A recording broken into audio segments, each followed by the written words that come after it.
Assalamu alaikum.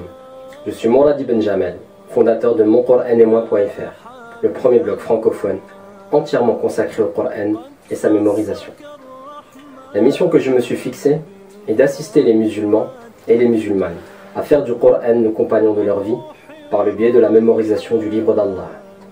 Depuis le 1er juin 2015, date d'ouverture du blog, vous avez été des milliers à travers le monde à vous inscrire à la newsletter, à lire et partager les différents articles, à commenter et partager les publications sur les réseaux sociaux. Récemment, vous avez été plus de 700 à participer au webinaire « Comment entamer sa rentrée avec le Coran ». Et depuis le début, ma volonté a été d'être à votre écoute, de développer une relation de proximité afin que vous ouvriez à moi et que je découvre les problèmes que vous rencontrez afin de vous apporter la solution qui sera le plus adéquate pour vous. Je m'enrichis de cet échange et je vous en suis reconnaissant. Récemment, lors d'une conversation avec des proches, on m'a posé une question qui n'apparaît pas de manière explicite sur le blog, tellement pour moi c'était une évidence. J'en remercie cette personne car cette vidéo me donne l'occasion de pouvoir y répondre. La question qui m'a été posée était la suivante. Quel intérêt y a-t-il à mémoriser le Coran? C'est une question qui est tout à fait légitime et à laquelle nous devons répondre sans pour autant émettre de jugement. Tous nos frères et sœurs n'ont pas eu la chance de grandir dans un environnement où le Coran fait partie de leur vie. Et je suis des leurs. Je comprends donc parfaitement la nécessité d'une telle question. Les recommandations prophétiques présentes dans les hadiths font légion quant à l'intérêt de mémoriser le Coran. Je vais notamment vous en citer deux. Dans un hadith rapporté par Tirmidhi, le prophète alayhi salatu wassalam a dit « Celui qui ne retient dans son cœur aucune lettre du Coran est comparable à une maison en ruine. » On voit par cette analogie que le prophète alayhi salatu wassalam compare le cœur à une demeure et qu'il ne saurait y avoir de vie sans la présence du Coran. En d'autres termes, c'est un besoin vital pour le cœur. Dans un autre hadith, rapporté par Nasa'i, le prophète alayhi salatu wassalam a dit « Allah a des proches parmi ses créatures. » Les compagnons présents répondirent alors « Qui sont-ils ya Rasulullah ?» Chose à laquelle a répondu le prophète alayhi salatu wassalam « Ce sont les gens du Coran, ce sont les proches d'Allah et ses privilégiés. » On voit par le biais de ce hadith que la proximité que nous pouvons avoir avec Allah dépend de la relation que nous entretenons avec son livre. Ceci est une évidence lorsque nous savons que le Coran n'est rien d'autre que la parole d'Allah. Pour qu'il nous parle, il faut que nous lui soyons proches.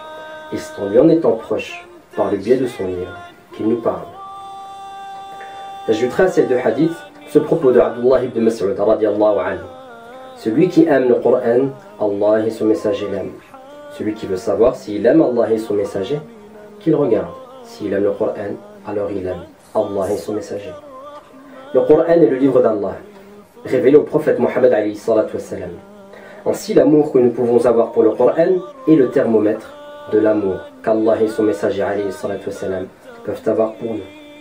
En retour, il est également le thermomètre de l'amour que nous avons pour Allah et son messager alayhi salatu wassalam.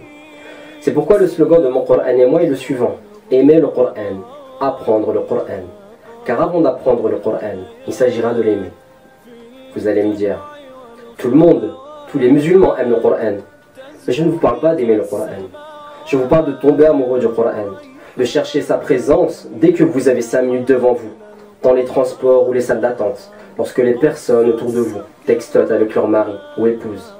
Je vous parle de cet amour qui vous empêche d'aller vous coucher dans votre lit après une dure journée de labeur, sans avoir lu votre portion de Coran quotidienne, tout comme une femme ne pourrait pas aller dormir, sans que son mari en déplacement ne lui dise bonne nuit.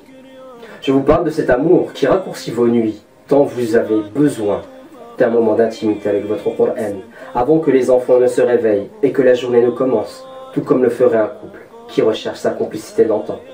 Je vous parle de cet amour qui crée un manque au plus profond de vous-même et qui ne sera jamais assouvi tant vous aimez la présence de ce que vous chérissez et tant son absence vous mortifie. Y a-t-il une chose dans l'univers qui mérite plus notre amour qu'Allah? Absolument pas. Et c'est par le Coran que nous développerons cet amour. C'est pour cette raison que j'ai fondé mon Coran et moi, pour vous aider, par la permission d'Allah, à développer au fond de vous cet amour qui commence d'abord par un simple intérêt et une grande curiosité et qui passe ensuite par la mémorisation du livre d'Allah. Et lorsque l'on aime celui-ci, cela devient plus facile. Je me souviens d'un shir qui nous avait parlé des mécanismes de mémorisation dans le cadre des sciences islamiques. Il parlait de la nécessité d'aimer ce que l'on faisait, et que c'était prouvé biologiquement qu'il y avait un lien entre nos émotions et notre mémorisation. Pour exemple, il nous avait dit « Vous comprendrez mon propos lorsque vous irez demander la main de votre fiancée et qu'elle vous donnera son numéro de téléphone. Jamais vous ne retiendrez aussi vite 10 chiffres. » Ainsi, après avoir aimé le Coran, il s'agira de passer à l'action pour avoir un résultat des plus importants en un minimum de temps. C'est pourquoi j'ai mis en place la méthodologie ultime pour mémoriser le Coran que j'ai intitulé « Le guide des itinérants du Coran ». Restez à l'écoute, vous en saurez plus dans la prochaine vidéo, Inch'Allah.